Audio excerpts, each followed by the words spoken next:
Yo, yo, yo, what is going on, my beautiful brothers and sisters, fellow radiators of love?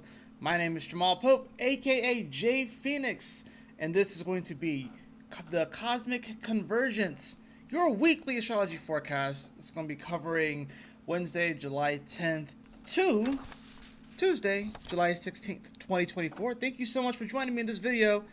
Hopefully, you guys are having a wonderful start to your week. Let's go ahead and hop into it. We have a lot to talk about this week. A couple of T-squares, a couple of days where it's just the moon-making aspects, and of course, building up to the major Mars-Uranus conjunction in Taurus, conjunct Algol. Definitely an interesting and powerful week. So, let's hop into it. I got Squirtle here with me today.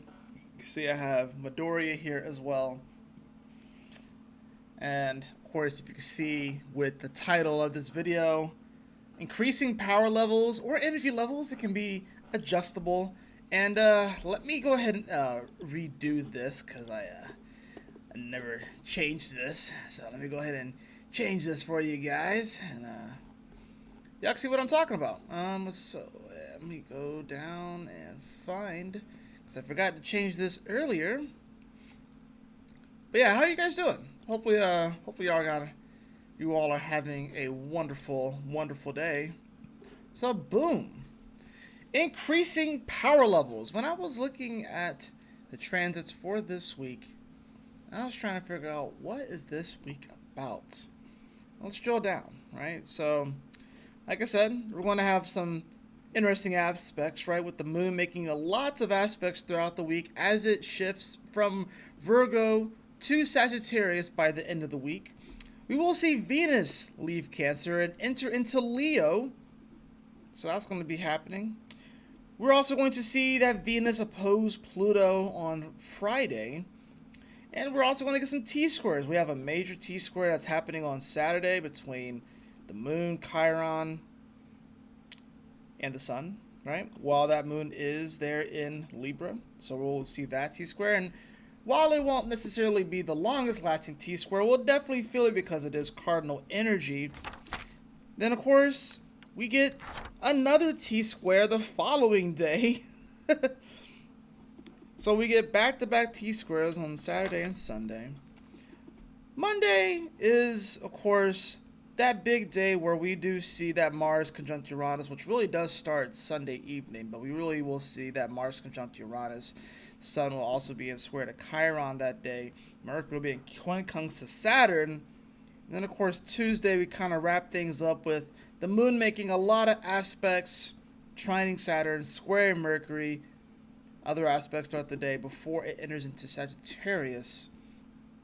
It's definitely going to be an interesting week. So it's like, when I was looking at the week and I was trying to figure out what is the theme of this week, what's going down exactly, and it really does feel like a power-up moment. Now, I really do, there's a couple of ways I could have called this. I chose increasing power levels because I wanted to put the power back in your hands, the power back into people, because also ultimately that's where it comes from. But the other thought that I had was, this is kind of the calm before the storm, and it may not feel very calm, but things are about to get a lot more dramatic. This is the last full week of the sun in Cancer before it shifts into Leo.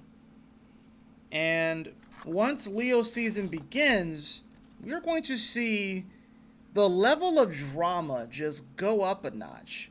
And that's part of what this increase in power level is, and the increase in the energy level.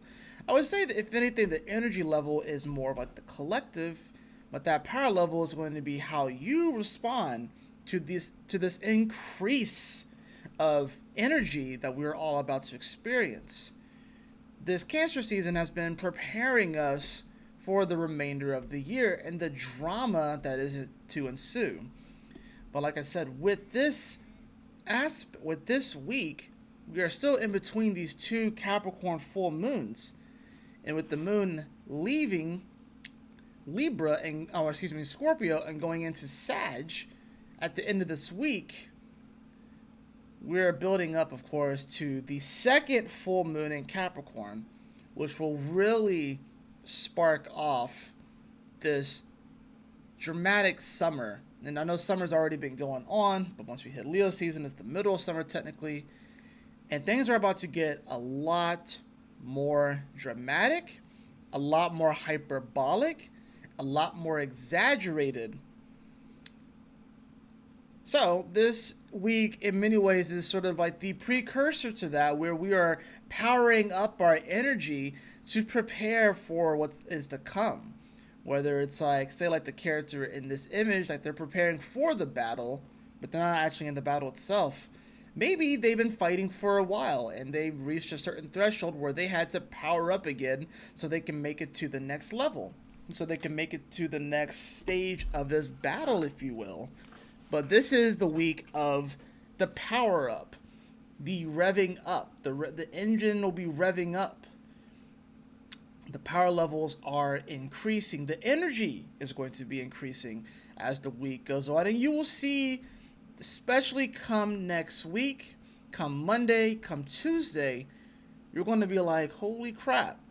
Things are about to get a lot more dramatic. And it's going to happen rather quickly.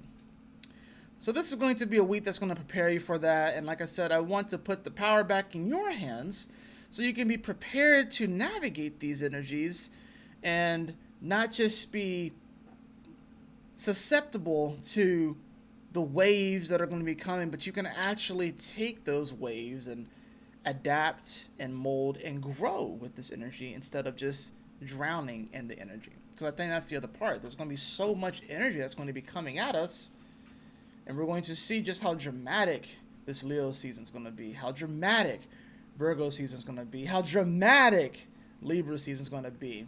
The drama is just going to rise from here on out. This Cancer season has been surprisingly chill. But we will see that these upcoming seasons, Leo season, Virgo season, Libra season, Scorpio season, drama is going to just continue to increase and rev up. And if you're not aware of that, it will be a lot easier to get swept away by the current. But I believe that there is a pocket in here, a nugget, that if you are able to find this pocket and to find your niche within this time frame, you'll see that you are more than prepared for what is to come. Because all of the answers are there, all of the clues are there. It's just a matter of whether or not you are willing to look at it and not just take things for their surface level value that is being presented. That there is a lot more there, and that the lies and the delusions and the deception and stuff that is continually perpetuated upon humanity, you will start to see that this stuff is breaking down and their control is loosening. Their grip has honestly pretty much loosened up. It's one thing that I have learned to, and I'm a conspiracy nut, right?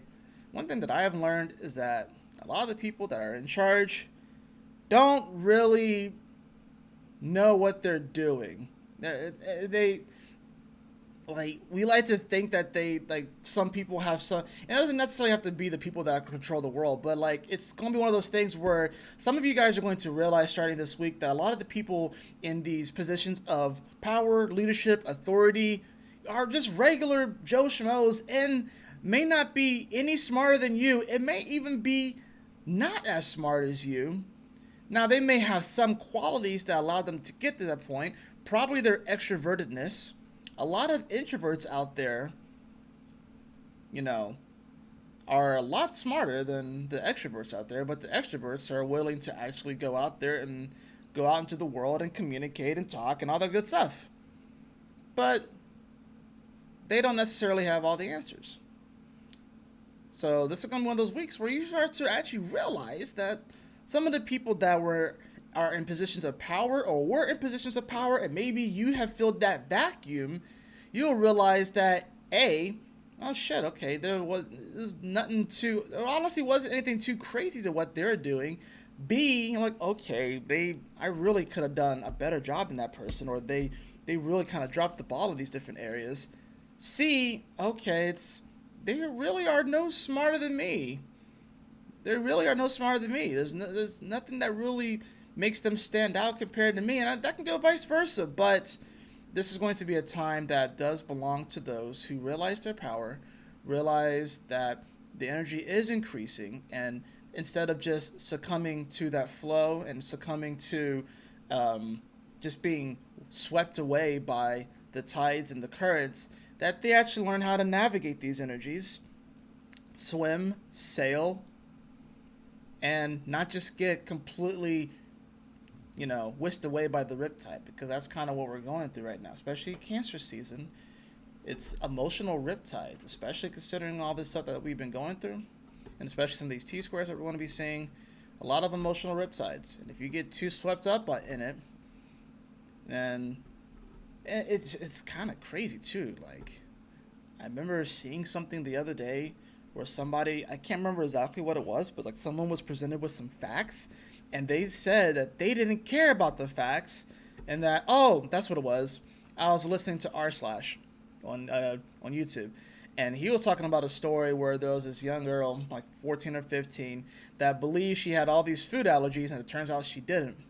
And the person that was taking care of her, I think it was like, her dad had gotten remarried, and it was his wife that was taking care of a lot of stuff. She was a nurse. She was freaking working 50, 60 hours a week, and she was doing a lot of the housework, and she had to cook 2 separate meals because this young teenage girl thought that she had all these food allergies and all this sort of stuff like that. Turns out that the little girl she didn't have any of these food allergies, and that the stepmother, had been secretly giving her pretty much the same meal that she was giving everybody else, and the daughter felt great and amazing that entire time, because the truth of the matter was that she actually did have these food allergies, and she was making this shit up in her head. Well, she gets, when she finds out about all of it, she gets upset, of course. People get upset at her, at the mom, despite the fact that the stepmom is doing all of this stuff. She's working 50, 60 hours a week, and she's coming home and cooking multiple meals and stuff like that. It's kind of crazy, all the stuff that she's doing. The teenager gets a test done. Turns out she's not allergic to any of these foods or things that she thought she was allergic to, but she didn't care. She's like, I don't care about the facts. I only care about what I believe. And that's the danger of a time like this. And that's just an example, is that for a lot of people, they can be presented with a lot of facts right now. That's the downside of the Jupiter and Gemini. They can be presented with a lot of facts, but for a lot of people, their beliefs are going to triumph over facts and what is actually real. That is called delusion. So we're going to be seeing more of that. So as the energy levels increase on planet Earth, and as we increase our power levels, those of us who are aware, we are going to be confronted with more opportunities to grow, evolve, and connect, but we will also be simultaneously confronted with more delusion and more static and more fog from those who are being swept away by the emotional and mental riptides that are being perpetuated upon them by people that want to remain in control and entities that want to remain in control. Let's be real, this is a spiritual war, and that's something that a lot of people do not like to talk about, and a lot of astrologers definitely don't like talking about the spiritual war that we are in, but we are in a spiritual war, and I'm not going to sugarcoat that. So it's about maintaining, in many ways, your sanity through this, maintaining your autonomy, increasing your energy levels, increasing your power levels, increasing your awareness, your powers of observation, and knowing how to navigate. While there are those around you that will, even when confronted with the facts, will continue to believe in what they believe. Even when the facts blatantly show them that what they believe is either stretched, false, a half-truth, or just an outright delusional lie that they have been told to keep their power levels down or at a minimal. Because the last thing that these people want is for people to realize their power. Because, like, we're the ants and they're the grasshoppers. And if you watch the movie A Bug's Life, if you know, you know. So, let's go ahead and hop into the transits themselves.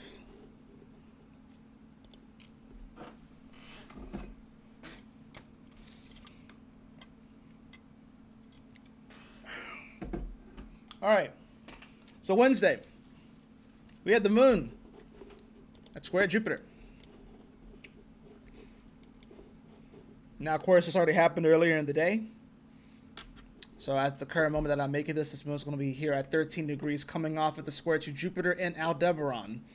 Now, the main thing, of course, that we're building up to is multiple trines. We have the sun, which is going to trine Neptune. The sun is going to trine Saturn, and then we have Venus, which is going to trine Neptune. So we'll go to that. We'll see that in about a couple hours, we're going to see this sun shift to that 19 degree, which begins the trine to Saturn, and also creates this grand water trine, actually, with Pallas Athena over here. So that's actually a beautiful thing. But this is going to be talking about emotional intelligence, because that's what Pallas and Athena is. It's about emotional wisdom, right? There's a level of intimacy here too, of course. Scorpio does rule intimacy. But with that sun in Cancer, it still is looking for some comfort. Of course, the trine to Saturn, which is retrograde. This is definitely going to come down to, like, okay, where are we seeking, or are we seeking comfort in areas that are very spiritual, or are we seeking comfort in things that are a bit delusional with the Saturn retrograde in Pisces? Or this could be an element where some people may be seeking comfort in the past. Nostalgia is really heavy when Saturn is retrograde in Pisces, because Pisces, in many ways, it does represent the past, right? And Saturn is the planet of time, and it's retrograde. So in Sun, where it is in the place of comfort in Cancer, and also the home. So a lot of people right now are going to be reminiscing about home. And people have been doing that in general and reminiscing about their childhood. And also the first attachment, which was to the mother. Your mother is your first attachment. So with this trine, this can definitely offer up some incredible healing if you are willing to, address certain emotional attachments that you have in your life and see the spiritual essence or the spiritual lessons that come from that. Whether those experiences or those attachments were positively aligned in your life or negatively aligned in your life, that's what this trine can really represent. And like I said, it can bring some wonderful healing. Now, where Pallas kind of comes into play here, that comes, of course, with the wisdom. Because Pallas Athena is about the wisdom. It's about guardianship in many ways, protection, boundaries even with Pallas Athena. So there's a lot of things here. You also got to think that Athena was born from her father's head. So Athena wasn't born from a female deity. She was born from her father's head. So she is very much so logically driven. So that's the other part about this too. It's like it's providing this interesting, influence with this trine where we have to take into consideration, this more masculine aspects of the emotion, despite the fact that Pallas Athena is herself a goddess and is in a female sign of Scorpio, right? But there is still a level of masculinity to her, just because she more so rules from a place of logic and reasoning. So, and because it's a Scorpio too, that is going to bring up these deeper layers emotionally. It's going to bring up these deeper layers psychologically as well, where we have to look at the reasoning behind these things, the intimacy here. It's going to be a very powerful trine, grand water trine, that we're going to be experiencing throughout the day. Now, add on to that Venus hitting the 29th degree and making a trine over to Neptune. So it's just really compounding this whole energy where it's going to make Wednesday a rather interesting day. I'm not going to lie. Not only that, but because of the grand water trine, and we see that the moon is going to also hit that 19th degree. Now, granted, this is going to be more so in the middle, going going into Thursday, but we see 19, 19, 19, and of course, we have the moon here in opposition to Saturn. So we actually have a grand water trine kite, where the sun and Pallas Athena will be sextiling that moon in Virgo, as that moon in Virgo is opposing Saturn. So that's the interesting thing about this. The moon is going to bring back a dose of reality. It's going to bring back a dose of reality, but also will kind of show us the incredible miraculous healing power that is this trine. Because, like I said, it is dealing with Saturn and Pisces, so it's going to be talking about like what is truly spiritually aligned. And then Pallas Athena over here, which is going to be talking about, okay, like I said, wisdom, guardianship, boundaries, and it's in Scorpio, so it brings about a deeper psychological intimacy, if you will. And that Sun in Cancer is still trying to just feel much more comfortable. So now those energies are in sextile to the moon, so there's some opportunities that open up here to really lighten our load emotionally. That's really the main thing here. Like Wednesday going into Thursday is an opportunity to lighten our load emotionally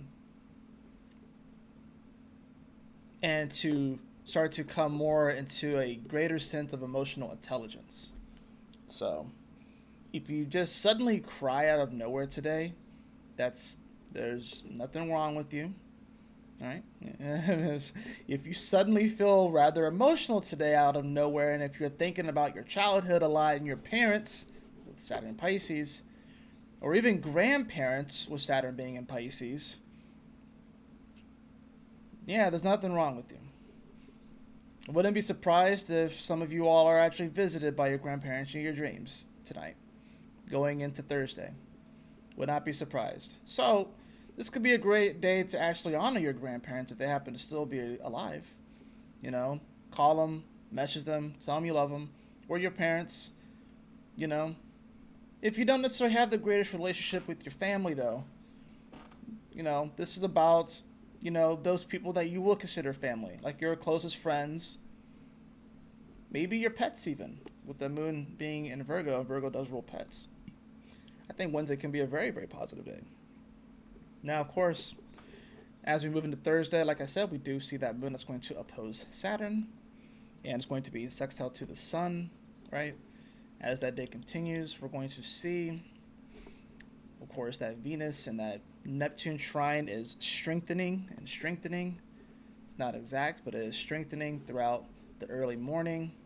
So by the time that that moon hits the 23rd degree and it makes a trine over to Mars and a quincunx over to Chiron, Venus will almost be in Leo.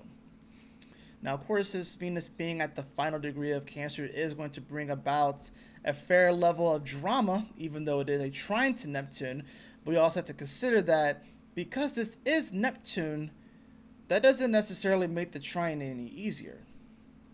Because Neptune is, it's the ocean, and the ocean can be calm at times, but it can also be very unforgiving. And that's the thing that we have to remind ourselves. It can be beautiful and vast and deep, but it also can be rather unforgiving, and things can change on a dime.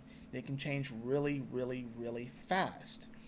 So don't be surprised waking up Thursday where it's like maybe you experience one thing on Wednesday and then Thursday things just flip and change rather quickly. Because even though this is a harmonious aspect, Venus just wants to be adored and wants to be the pearl in the clam. Well, at this final degree, this is like, you know, the wave was much bigger than Venus could handle or receive, because Venus is about the receptive quality and wanting to be adored. This could be so much energy comes in that you don't know how to receive it. So much spiritual energy comes in with Neptune retrograde. You don't know how to receive all this energy. You may have to take it in chunks. So honestly, if people wake up into Thursday mega tired, I would not be surprised, because the dreams are probably going to be intense, probably going to be very interesting, and people are going to probably wake up tired. Even though Venus is going to go into Leo on Thursday, it starts off with it in trine to Neptune. So that's a lot of information that's going to be coming in and being received in the dream state. And that's pretty much what it's going to be. It's going to be mostly in the dream state. While that moon is in Virgo, it's going to trine Mars. And this positive. But remember, like, the moon in Virgo it's aight. It ain't nothing to like write home about. Mars in Taurus isn't that great, but it's about finding that resilience, So that's the good thing about it. It's like moon in Virgo can kind of give us like a dose of reality, what actually is. But the Mars in Taurus is like, well, it's showing you that you actually have the power to make it through and to be resilient. Now, this moon does quincunx Chiron at the same time.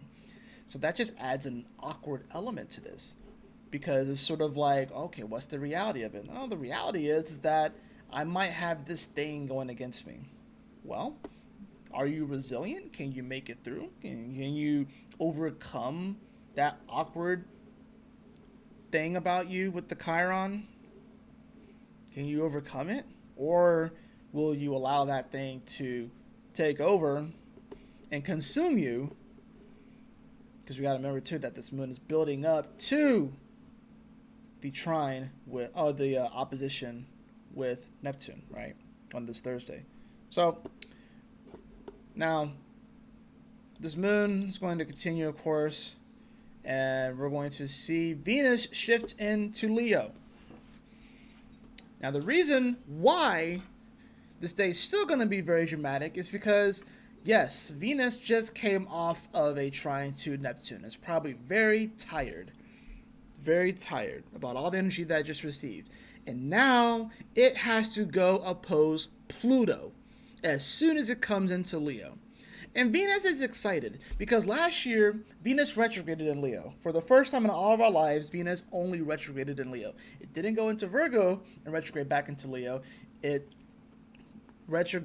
started in Leo and retrograded. Now Venus is like, okay, the hot girl summer that I wanted to have last year, I can have it this year. Well, guess what? Pluto is going to come and oppose Venus. So it's like Venus is getting ready to go on the trip, getting ready to go to the beach, and you know what happens? She gets a flat tire. You know what happens? Her dog gets sick. Her cat gets sick. You know what happens? One of her parents gets sick. One of her kids gets sick and delays things. You know what happens? 3 people at work quit. And now she has to delay her vacation. She has to delay hot girl summer. So Venus is going to come into Leo and feel this fire energy and feel passionate, but it's going to be frustrated that it can't even just let loose like she wants to, because Pluto was immediately there to check her. We'll see that moon hit 26 degrees and make a trine over to Uranus. And then, of course, we'll see this moon come to the 29th degree and oppose Neptune by the end of the day. So Thursday is definitely a stark difference from Wednesday, where Wednesday can be, like I said, a very healing day. Maybe it's a good day of rest for you. You can connect with people. You can connect with your grandparents. And then Wednesday going into Thursday, like I said, dreams will probably be a bit intense. There's going to be a lot of energy that comes in that we have to receive, a lot of spiritual downloads are going to come in. Like if you're open spiritually, whatever like that, there's gonna be a lot of energy that comes in. And the nice thing about this, now that I'm thinking about this too, is that because this is a lot of spiritual energy too, if you know how to navigate this energy, especially with the Pallas Athena that's involved with this grand water trine between, Saturn and the Sun, there's a filtering that happens here. Pallas Athena kind of acts as the filter here, right? So that's the thing. You don't want to. There's going to be so much energy that probably comes in that she's like, how do I filter through this energy? Because there could be negative energy that may come in too that may not belong to you. So utilizing that trine earlier in the day on Wednesday can help you to filter some of that energy that's going to come through. But that's the thing. If you allow yourself to take it everything without filtering it through and put some spiritual perspective on it, that's the good thing about the Saturn retrogrades. Like put some spiritual perspective on it, then you may confuse a lot of that energy coming in as yours, or a lot of the thoughts that may come in or whatever like that. But especially for those of you who are empathic, I would just say to be cautious, I guess, around this Wednesday going to Thursday, because there's going to be a lot of collective healing that's going to be happening, and there could be a lot of you guys may be emotionally dumped upon on this Wednesday going into Thursday by other people. And then it's about how you transmute that energy. You have to realize that, hey, not all of this is me. I got to be able to filter through this stuff. And then, of course, the moon meets up at the end of Thursday and opposes Neptune. So we're talking about this big mirror dose of reality of where things are, especially with this Neptune retrograde at 29 degrees. We got to think, too, that the last time that the moon opposed Neptune, it wasn't retrograde. It wasn't retrograde. And that was when we had Mercury, Sun, and Venus with each other. The last time that this happened. And this is the farthest that Neptune has gone in all of our lives. In 29 degrees of Pisces, right? So we have not seen what the world looks like. We haven't seen reflected back Neptune oppose the moon at 29 degrees of Pisces. We haven't seen that before in our lives. Right? Unless you lived like 160 years ago or whatever like that. Unless you happen to be alive during that time. We haven't seen that energy yet. So that's the thing we have to consider. Now, moon will shift into Libra, right? And it will immediately come into a sextile with Venus. And it will also immediately come into a trine with Pluto going into Friday. So Wednesday, like I said, is like this interesting day that can provide a lot of like emotional insight and healing. And then Thursday, it gets a little bit dramatic, with Venus entering into Leo and the moon making all these oppositions and trines that you would think, like I said, are like pretty positive overall, especially with Venus trining Neptune and all that sort of stuff. But it gets dramatic on Thursday. Now, Friday, we get to Friday. And the main things, of course, here is the Venus-Pluto conjunction comes to a head. Because we'll see Venus hit 1 minute or 1 degree in 2 minutes really early on in the day, as this moon in Libra is getting ready to conjunct the South Node and trine Jupiter and oppose the North Node. And that's pretty much Friday. But you're going to see that Venus oppose Pluto. So like I said, this is that moment where Venus is going to get frustrated because it wants to have its hot girl summer, but it can't quite have its hot girl summer just yet. It's got to oppose Pluto. Something's going to go wrong. So, and it's going to have to learn how to receive this thing with the Pluto going back into Capricorn. So something's going to happen. Something's going to throw off And Aquarius is all about this freedom aspect. Venus wants to feel freer and wants to feel free to express itself, especially in Leo. But this Pluto's gonna be like, like, hold on, wait a minute, hold on. We gotta transform this situation first. We gotta deal with this thing first. So, like I said, flat tire might happen here. You know what I'm saying? Venus about to go out of town. Freaking, like, someone may get sick, right? And Venus is gonna be like, yeah. Or maybe Venus puts on her bathing suit and she doesn't like the way she looks in her bathing suit. And because she's in Leo, it's going to be hyper dramatic.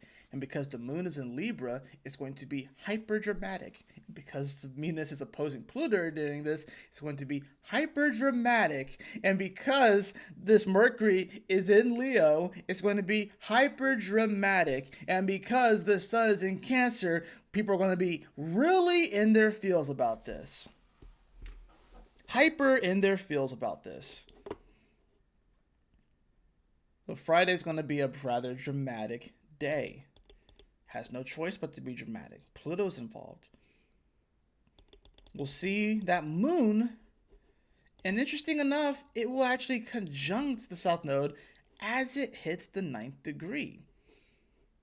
So it's going to actually conjunct the South Node before it actually trines Jupiter. So it's kind of interesting how that happens. It's like it's going to conjunct the South Node, oppose the North Node, right?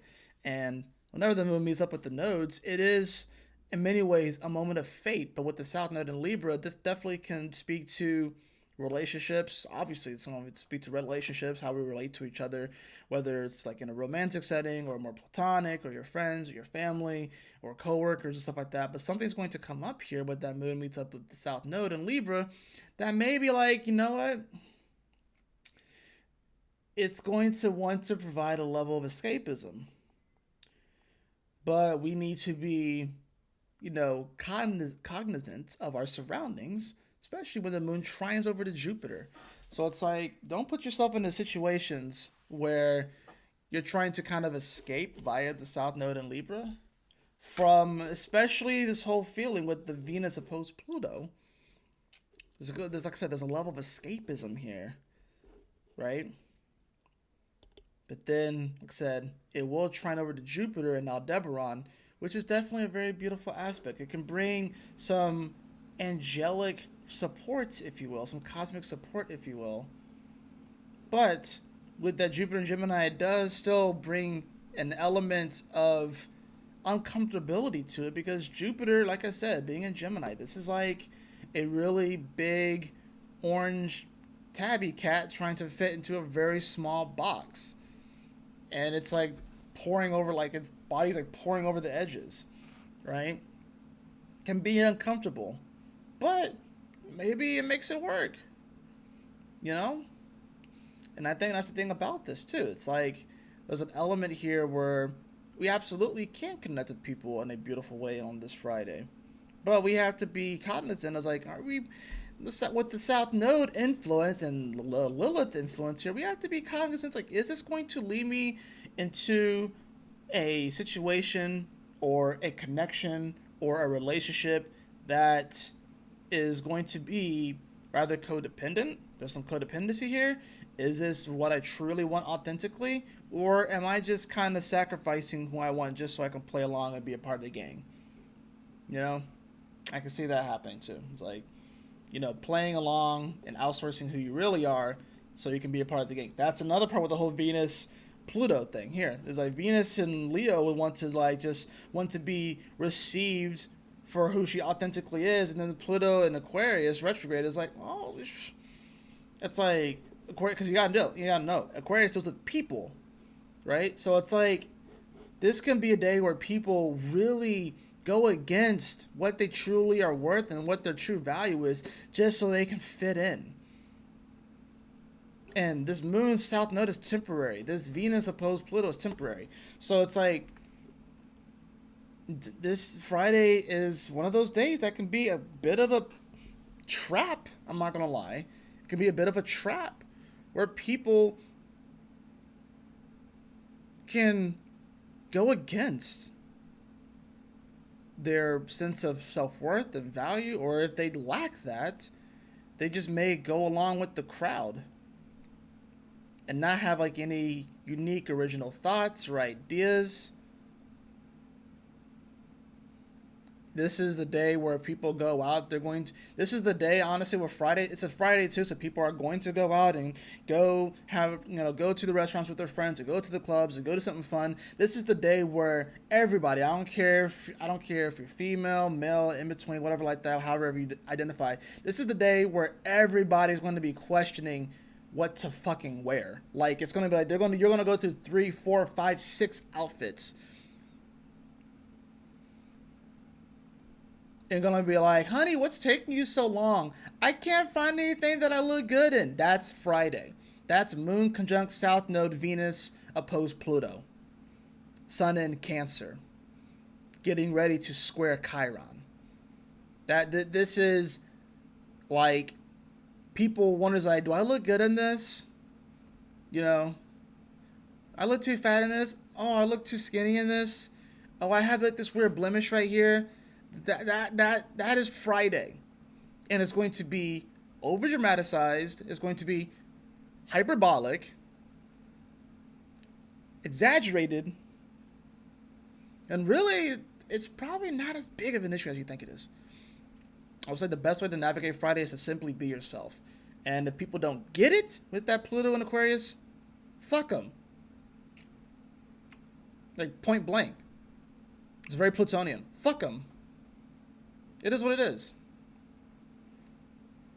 The right people will come in and accept you for who you are. But the people that don't get it, they may call you names too. They may say whatever. They may be like, oh, well, you're a wuss if you don't come do this, or, oh, well, blah, blah, blah. Not just, fuck them. I would say this is still a good day to go out and have fun, especially with Venus now in Leo. Right? Mercury is in Leo. The moon is in Libra, right? This Jupiter's in Gemini. The sun is still in Cancer, but now it's left alone in Cancer. So yeah, it may be easy to want to just be a homebody and just like not go out and do anything. But I think this is sort of like, I would recommend like, go out, have fun, but also do what you want to do and what is fun for you. Don't just go along with something just because you'll be a part of like a larger group, or you feel like you'll be accepted. Don't do things just to be accepted. Do things because you actually legitimately, authentically love to do it. And if no one gets it, oh well, fuck them. It is what it is. And don't give it any more energy than that. That's Friday.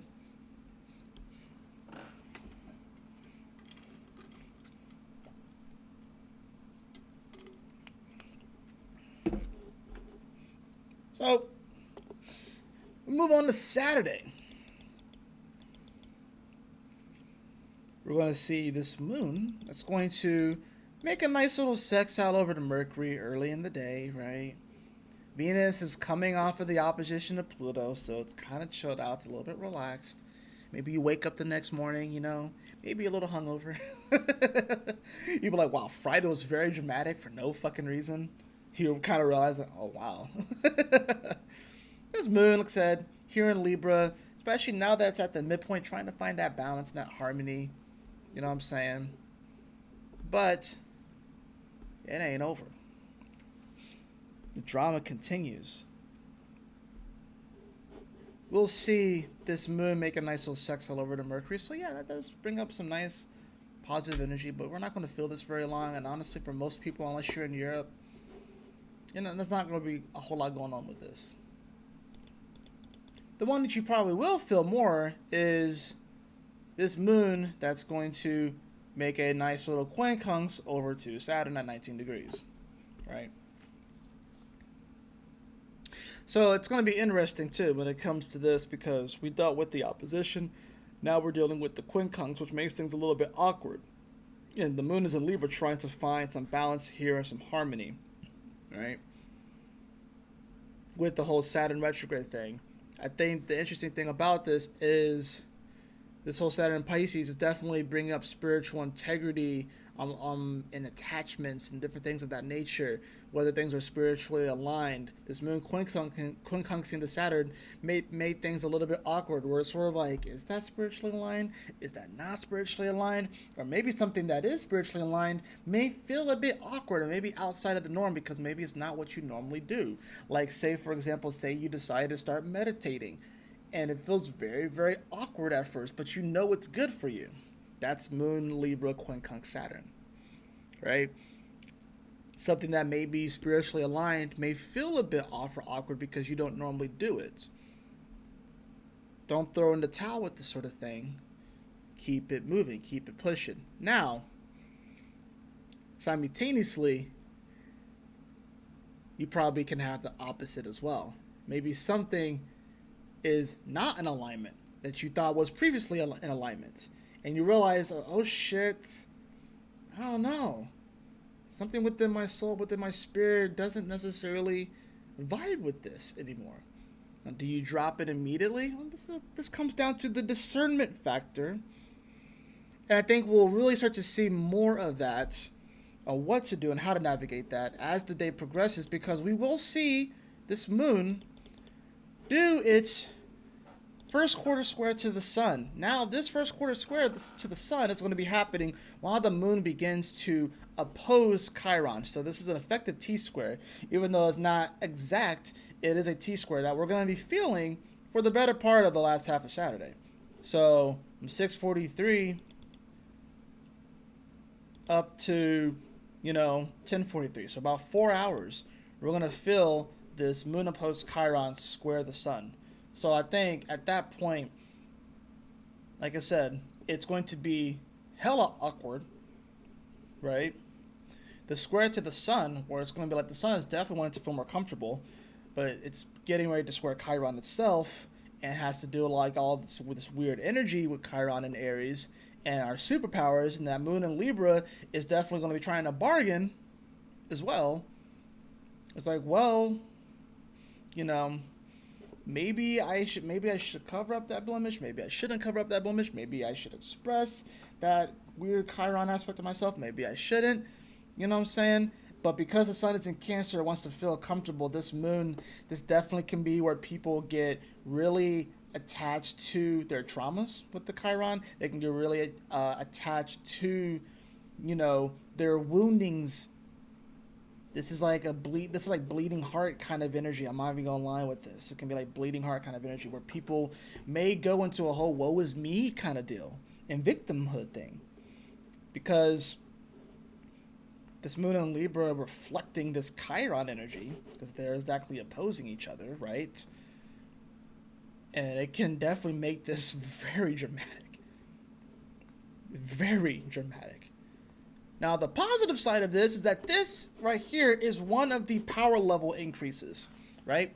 This is one of the power level increases, right? So this is like an opportunity right here to increase your power level this Saturday. It's one of the main ones of this week.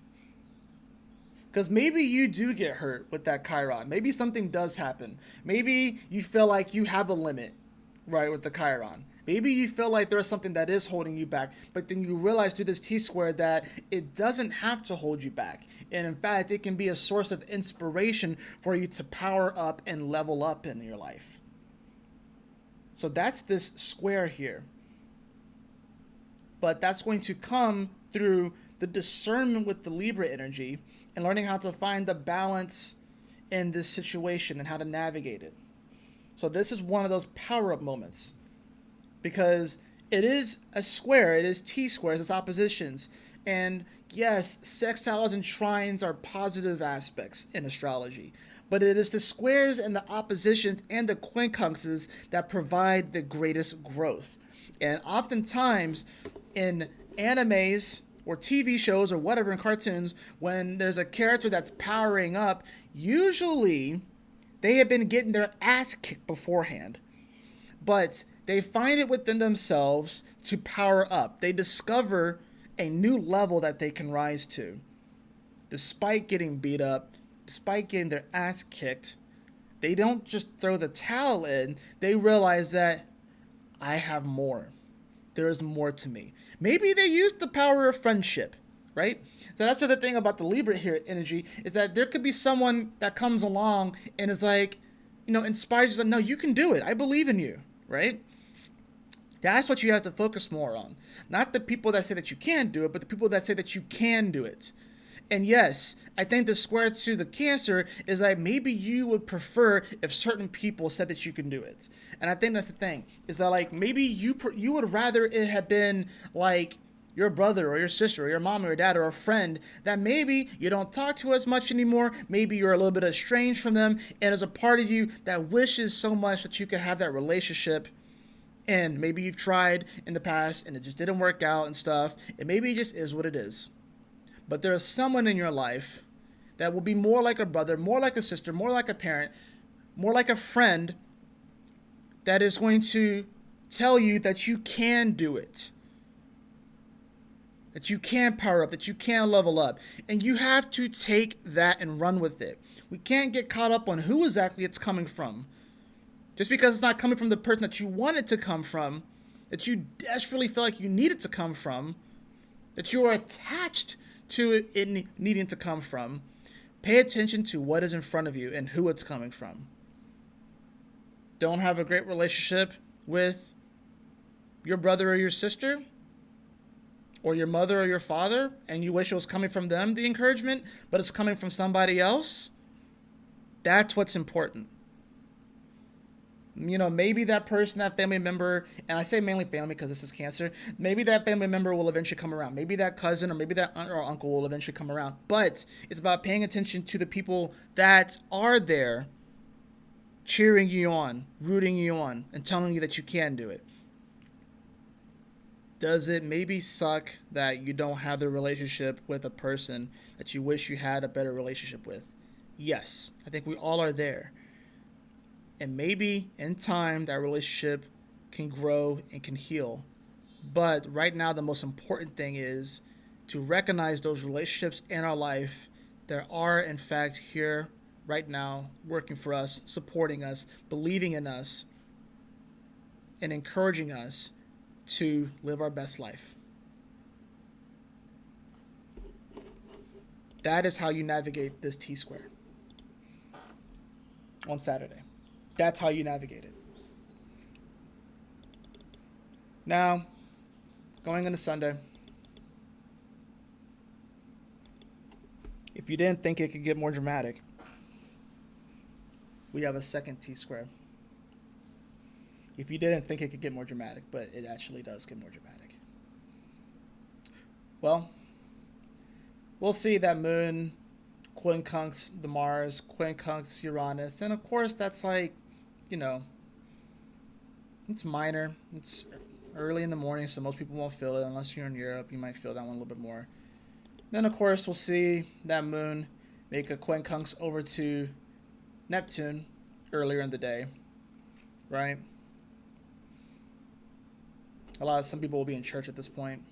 That'll be pretty interesting to see a moon in Libra quincunxing Neptune. This could be a moment where like a preacher or something like that, or a pastor or a speaker might try to like be like a ultimate. They may come from like a judge standpoint, because Libra does rule judges, and with it being quincunx and Neptune is especially at the end degrees, this is like people may like really start to pass judgment on this day, and it may feel very, very weird and awkward, but that's what it may be.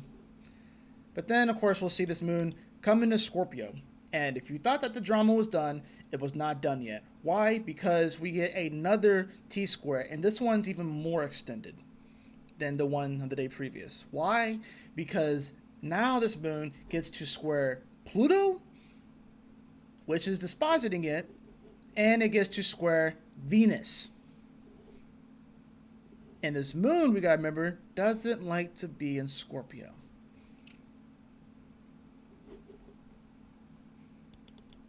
So, it will square Mars, it will square Pluto at 1 degree.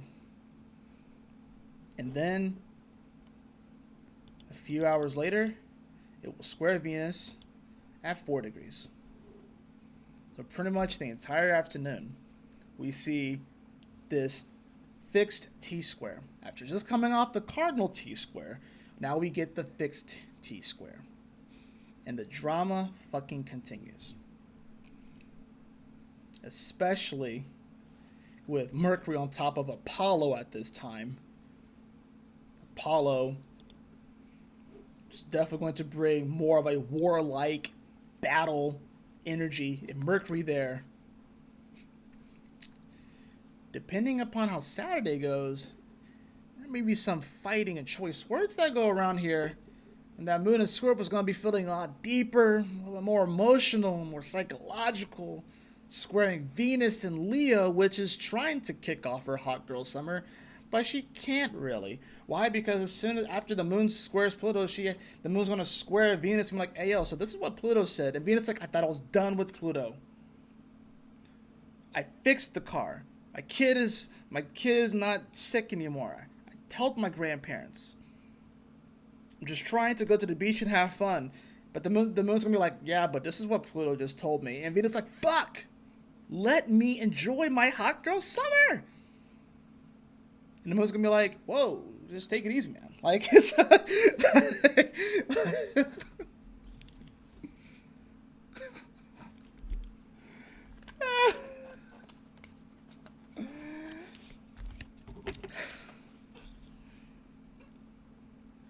Oh, I just drew this card, too. I just drew the Ten of Swords. You can't make this shit up. Venus is, like, getting ready to go on the trip, and it's gonna feel like there's gonna be swords in her back. You're like, fuck. I'm just trying to enjoy myself. Alright, so we're gonna fill this T-square with this Moon in Scorpio. And Pluto. And Venus. And I think the main thing is that, like, while Venus does want to go on this hot girl summer, the fact of the matter is, this Venus is retrograde in Aquarius and it is going to go back to Capricorn. So there are things that we still need to clean up, things that we still need to address when it comes to the Capricornian energy. And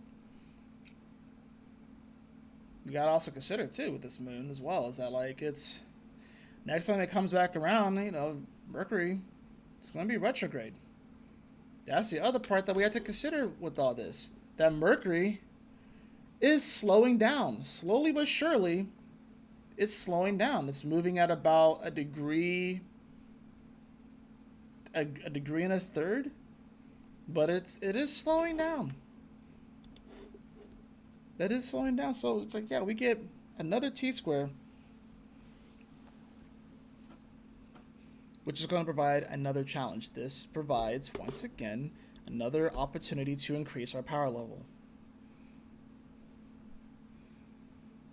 This comes more from like I felt like the day previous is sort of like all right, this is what I'm going to do. This is the motivation. And then the next day is sort of like the emotional aftermath of that power up, and then realizing like, oh crap, I just unlocked another level, and now it's like I have all this. So this is like the first power up on Saturday is like when Charmeleon evolves into Charizard in the middle of the battle after getting his ass kicked, but he evolves into Charizard and wins the battle. The second T-square with the Moon and Scorpio, and it squares Pluto, and then it squares Venus, is when he wakes up the next day and looks in the lake at his reflection, and he's like, oh shit, I'm a Charizard. And now he has to learn how to be a Charizard. And realize that, oh, he's bigger, he's stronger, he's more powerful, and now has to learn how to like move within his new body. Like that's the second T-square. It's like you power up, you level up, and now your cap is higher. Your supposed cap is higher, and now you have to learn how to work within that space, which comes with it more responsibility. It's like, oh crap, I can't, you have to adjust. Now he has wings. He can fly. He can fly wherever he wants now as a Charizard. But there are still consequences to those actions, depending upon where you fly and where you go to and shit. And that's the weird thing about it, too. So it's like I said, the first T-square is us evolving in the middle of the battle. The second T-square is the day after the aftermath, where it's the realization that, oh shit, I did evolve. Oh, I did increase my power level. Now I gotta get used to this new body, this new energy, this new feeling. That's this T-square right here on Sunday. So like I said, if you thought that the drama ended on Friday, and really it starts on Thursday, but if you thought the drama ended, it just gets more and more and more as the week goes on. And guess what? The drama is not done. Why? Because Mars hits 26 degrees on Sunday evening, and it's getting ready to conjunct Uranus and Algol on Monday. So we come into Monday, we'll see that moon here in Scorpio as Mars comes on top of Uranus early in the morning, and get ready to have a dramatic day at work with Mars on Uranus. It's going to be dramatic. People are going to come to work hungover. Whether it's from actual alcohol, because it is the star Algol at 26 degrees, or just from the energy itself. And we have to deal with the moon and Scorpio at the same time. People are going to be moody. People are going to be all up in their feels. And oh boy, get ready for this. So, I know a lot of astrologers have talked about this transit, so I'm not going to go too in depth with it. But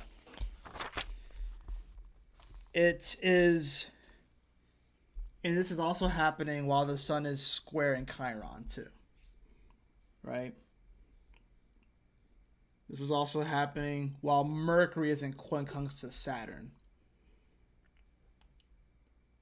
So it just adds another layer of drama. And believe it or not, this is the precursor to how dramatic this Leo season is going to be. We really haven't seen anything yet, if I'm being real. On Mars on top of Uranus, Mars is definitely looking for that resilience and looking to see and act, what is truly valuable. But Uranus and Taurus is just random shit. And with Mars already being fired up, and with the sun that's going to be in square to Chiron, and then Mercury that's going to be quincunxing Saturn, a volcano could definitely erupt today, whether it's like etheric or metaphorically. But Uranus is already randomness. This is Taurus too, and Uranus is also electricity too. And Mars is going to bring some energy and some heat and explosion. I would not be surprised if we see a volcanic eruption. Then it probably won't happen on Monday. It's probably going to build up throughout the week. So I wouldn't be surprised if they started on Thursday and then it actually erupts on Monday. I would not be surprised because Uranus comes out of nowhere. But you gotta remember, this is randomness out of nowhere. So it doesn't have to be a volcano. It could be something else. But this is definitely something out of nowhere. Probably random weather out of nowhere. This could be a random tornado out of nowhere on Monday. A random storm that comes out of nowhere. It's going to feel like Gaia is drunk. Weather is drunk. It's going to feel like the day's going to feel drunk with Mars on Uranus and Taurus. It just is. And with that sun squaring Chiron, oh boy, people trying to find comfort in this when they're being challenged by their triggers and their traumas with Chiron, Mercury, and Leo, which is definitely wanting to speak some more positivity into all this. But the quincunx to Saturn is yeah, you can speak what's in your heart, but is it spiritually aligned? Ooh, do you know what's in your heart? Are you having a change of heart? And that's the whole weird thing about this Monday. And the moon, of course, at this time is at 11 degrees, making it quincunx over to Jupiter, right? So there's exact alignments and aspects all over this Monday, which just makes it to be a very intense day energetically.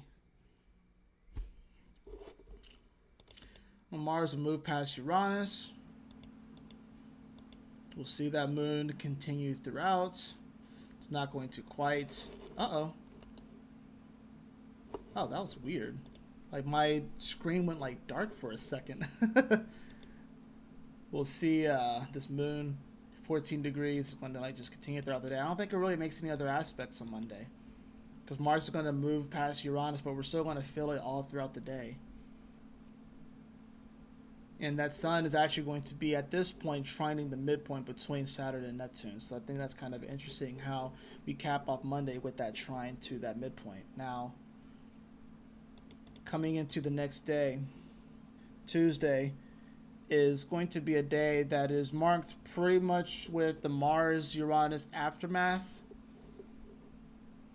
and also the Moon making a bunch of aspects before it goes into Sag.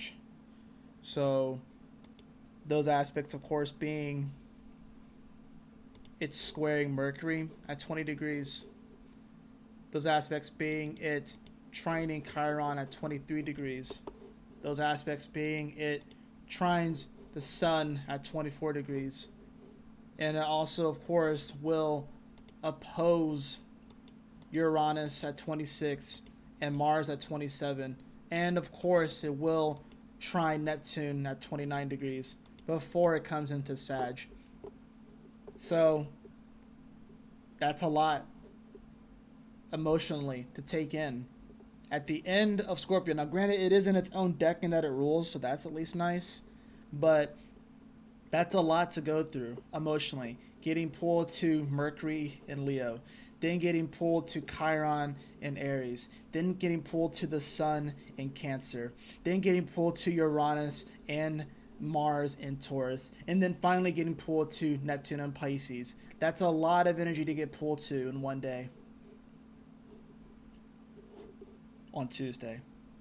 So by the time that the Moon is going to get the Sag, it's probably going to be rather exhausted. I guess the good thing about this is that it does sextile Pluto right at the end of the day, which does bring up a beautiful opportunity as far as like the future, because this Moon and Sag is definitely going to be more concerned about beliefs and looking towards the future and seeing what's positive. And even though Pluto is retrograde here in Aquarius and is heading back into Capricorn, it is still in Aquarius, so it is sort of like that beautiful, it is sort of like that silver lining at the end of a rather dramatic week, and even like a present, if you will, that if you can realize the beautiful things that are here, that are showing up, we can believe in something beautiful, greater than ourselves, and we can believe in humanity again. Because ultimately, I think that's what's coming down to with this Pluto and Aquarius that's going to be in sextile to this Moon, is that we can believe in humanity again. This can be a week where some people really start to believe in humanity again. It's going to also be a week where people give up on humanity. And it's going to be all about how you respond to those T-squares, that Mars-Uranus conjunction, and whether or not you're going to increase these power levels and not get swept away by the current per se, and whether or not you're going to see the beautiful things that are working in your life, the relationships that are there, and not hyper focus on the relationships that aren't there at the moment, that maybe they were there at one point. This could be a week where we get trapped in nostalgia. I think there's a positive part of nostalgia, and I think there's a negative part of nostalgia. Like with anything, there's balance. So it's like maybe you get trapped into nostalgia of thinking about a past relationship that may not be there or may not be as positive at this moment, but then don't neglect the relationships that are in the current moment that are working out, that are great, that are beautiful, that are supportive. That's really what this is all about. So let's get into the cards for this week. I'm surprised I actually got through this in under an hour and a half, because there was a lot here. When I was writing down all the transits for the week and stuff, because that's what I do. Like, I write down all the transits in my book here. So like I write them all down, you know. And then I go like literally day by day, and I write it down. When I was writing them down last night, I was like, holy crap, this is an insane ass week. It's going to be super dramatic, and intuitively I know that Leo season is going to be even more dramatic.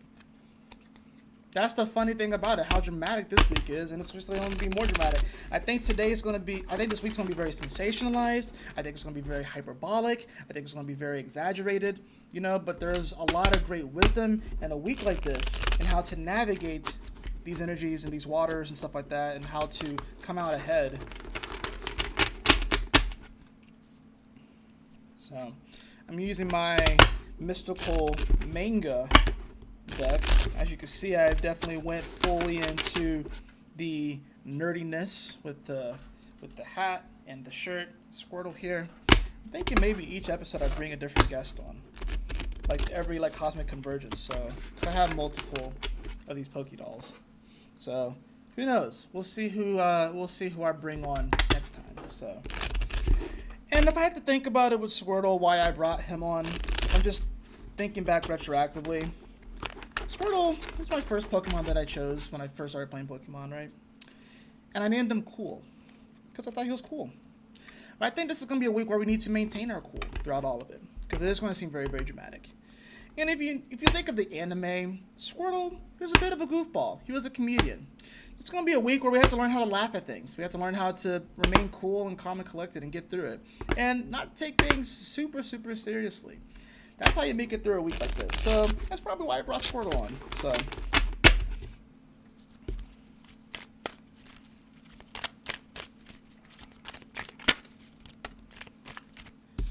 I got the King of Swords. Yeah, learning how to have discernment, being cool, calm, and collected under pressure in certain circumstances, being able to think clearly. I also have the Queen of Wands here too, which is going to give us some nice power, some nice inspiration.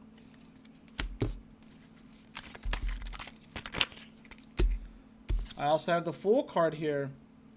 Man, this is really putting the power in your hands. This is definitely some power up kind of energy. You know, maybe some people may think that you're a fool for doing what you're doing, but you actually are freaking awesome. And, you know, you just follow your heart, you know, follow your gut. But also, yeah, it's like, is that still spiritually aligned too, you know? Let's see what else we got here. Oh my gosh, check out the World card. This does give me like Chosen One kind of energy. It's almost like the King of Swords here is telling the Fools like, all right, go out and perform this task for me, and you got this. Or actually, you know what it is? You know what this honestly feels like? I'm gonna draw one more card, and if this card is what I think it's gonna be, because I'm not thinking of a particular card, but if it has a certain energy to it, I feel like I know where this is going. Empress card in reverse. Empress card in reverse. Yeah, it kind of feels like you're being isekai'd right now. I'm not gonna lie. It's like the Fool card is getting summoned to another world, because I have the World card here. He's getting summoned to another world, right? Where you have like this King of Swords and this Queen of Wands, and maybe these guys are actually battling right now. Maybe they secretly love each other too. I'm trying to like get it to where it's like you guys can actually like see it a little bit better, because right now it's like very, very bright. Let me see if I do that. But yeah, anyways, King of Swords, Queen of Wands, Empress reverse, the World card, the Fool card. You have 3 major Arcana cards, and you have 2 Court cards. This definitely does bring up, and then, oh wow, we got the 9 of Pentacles too, right? Yeah, it feels like you're being isekai'd into a whole new world, like a whole new reality. And it's like, holy crap, you're realizing just how powerful you really are and stuff like that too. If you don't know what isekai means, it means that you like just get transported to another world, essentially. It's like it's a genre within anime. But you also see it in like different cartoons and other stuff like that too.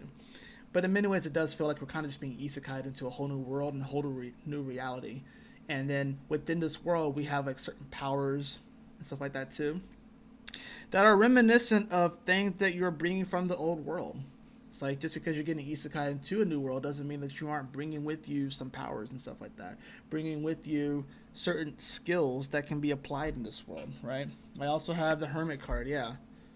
A lot of times in these isekais, it is a hermit that does get isekai'd. Some of you guys right now, some of you guys that are just hermiting it up, and just, some of you guys are going to get adopted by an extrovert. Some of you introverts are going to get adopted by an extrovert this week. And you're going to be like dragged out of your house. I got the 2 of Pentacles. We have to learn how to balance these energies though. You know, that's the whole thing about this. We got to learn how to balance these energies, know our worth and know our value, and know how to navigate these ways. But yeah, some of you guys are going to get adopted this week by an introvert or by an extrovert. And you're going to be taken out into the world and see like, oh my gosh, there's so much more here than I realized. you know, and draw one more card. Queen of Coins.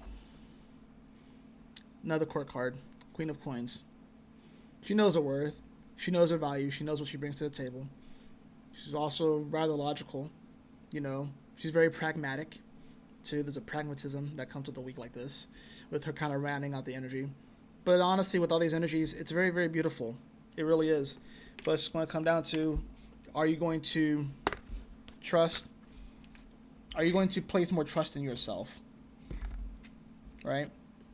Not just like trust from like a spiritual sense or emotional sense, but even like just investing in yourself, like a trust fund. Are you going to put more trust into yourself? Are you going to invest more into yourself? That's really what this is about. I'm scaring you. I'm not trying to scare you. Like, if I got isekai into like the Pokemon world, like that's cool. Like, if I actually got isekai there, like I'm sorry, like my wife and my dad and my mom and my brother, sister, whatever like that. Like I'm gonna be in the Pokemon world. I'm cool with it. You know what I'm saying?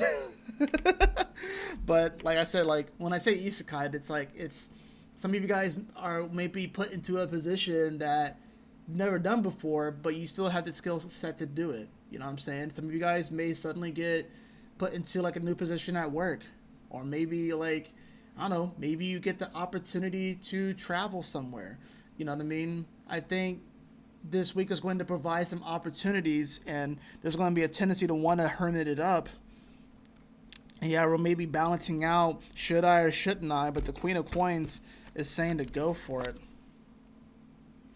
Even though it's the coin, it's like there's some type of support or investment, maybe even money that may come in, but it's like there's some type of support that comes in that may help to finance this dream of yours. Whether they actually finance it or they just give you the confidence boost to go for it. I'll draw one more card. I'll just go to the bottom of the deck. I have the Page of Wands in reverse. So maybe you're just nervous and wondering whether or not you can do it. When I see a page, I always think of like a student or an initiate. And with the wand, it's like they're having to learn how to use this power. Remember how I said earlier where it's like Charmeleon evolved into Charizard? And now Charizard has to kind of relearn, even though he's on level 36, whatever like that. Even though he's stronger than he was when he was a Charmander or a Charmeleon, he has to learn what it's like to be a Charizard. So it's like even when you level up, you almost go back to square one. And I think there's some frustration that could come here with that Page of Wands in reverse. But it's also like the realization is like, yeah, maybe you do go back to square one in a sense. But at the same time, look at how far you've come. I think that's the way that we have to look at a week like this, is to see just how far we've come and to appreciate that, you know? I have the crown chakra. The crown chakra. The frequency of the crown chakra, the violet flower of life, supports our spiritual connection to the universe and our ability to transmute negative energy into light. I love that. So I think, especially with all these court cards here, and especially with the, like, what, 2 queens and a king, it's like we have to look at ourselves as kings and queens of our reality. You know what I'm saying? We have to look at ourselves from that royal sense. Leos do this. Capricorns do this. But Leos definitely do this. So, and we'll see. You know, like, you come back to this video, whatever like that. And I'm telling you right now that if you think that this week is dramatic, just wait until Leo season. You come back in a few weeks as we're like about halfway through Leo season, and you'll be like, oh shit, Jay Phoenix was right. I thought that week before the sun went into Leo was crazy and dramatic. I ain't got nothing on what's coming. Leo season's gonna be dramatic. Virgo season's gonna be dramatic. Libra season's gonna be dramatic as fuck. So, just, yeah, this is about like, put on your crown. Feel that energy. Feel that royalty. Right? Love yourself. That's really what it comes down to. So, I'll give you guys one more card. Perception. This card has come up quite a bit if you watch my daily videos. It's all about your perception, baby. It's all about your perception. Whether or not your perception is going to be clouded or clear is going to be up to you. And I think no one's going to be 100% clouded, and I don't think anyone's going to be 100% clear. But I think this is about, you know, How can we adapt? It's funny how this talks about your perception, right? How we perceive things beyond our comfort zone and how we can, find those. Yeah, I mean, this, I'll just read it. The frequency of perception supports our natural curiosity, moving us beyond our comfort zone, Cancer, to find the edges of what we perceive as real and to take a good, hard, deep look at it. So that's the thing about this. This is going to be a week that does challenge your perceptions in many ways, especially as a lot of these energies make aspects to all this Piscean energy. So it's like, yes, there's much more to this than meets the eye, and you are more than capable to handle the energies that are coming through. How do you do that? By putting on your crown and learning how to transmute the negative energies that are coming through. That is going to do it for your cosmic convergence for this Wednesday, July 10th through the 16th of 2024. I trust that this message will assist you on your journey this week. I love you all so much, and I know that things are definitely getting weird and intense out there and a bit dramatic, but you got this, beloved. I believe in you. Y'all take care. Stay blessed. I love you all. Have a wonderful week. I will see you all on the next Cosmic Convergence, and I'll see you all on the next daily tarot card reading for Thursday. Peace out.